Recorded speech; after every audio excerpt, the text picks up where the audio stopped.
Cancer recording studio Mathauli बाजार कुशीनगर।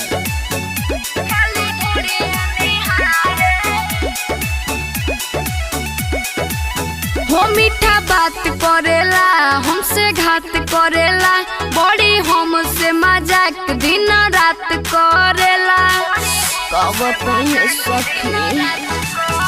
मीठा बात करेला हमसे घात करेला बड़ी हमसे मजाक दिन रात करेला।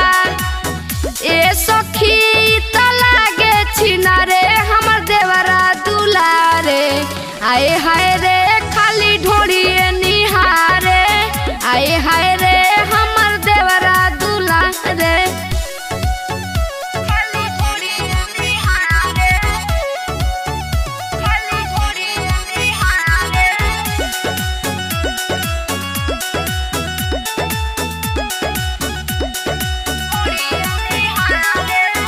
ऐसन देवरा मिलल पूरा पाती धुआं उड़ैले बा जवनिया के राती कब ताये सखी।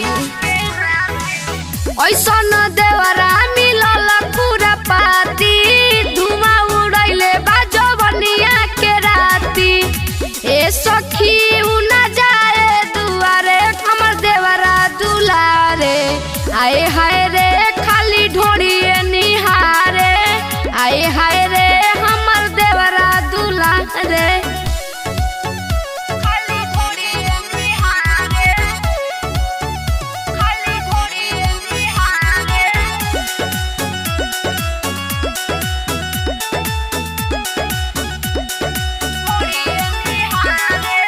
टोपी के राखी ले हम अचारा से राइटर इंतजार आलोक की कचरा से। टोपी के राखी ले हम अचारा से राइटर इंतजार आलोक की कचरा से। ए सखी नहीं सोचे बिचारे खाली ढोड़ी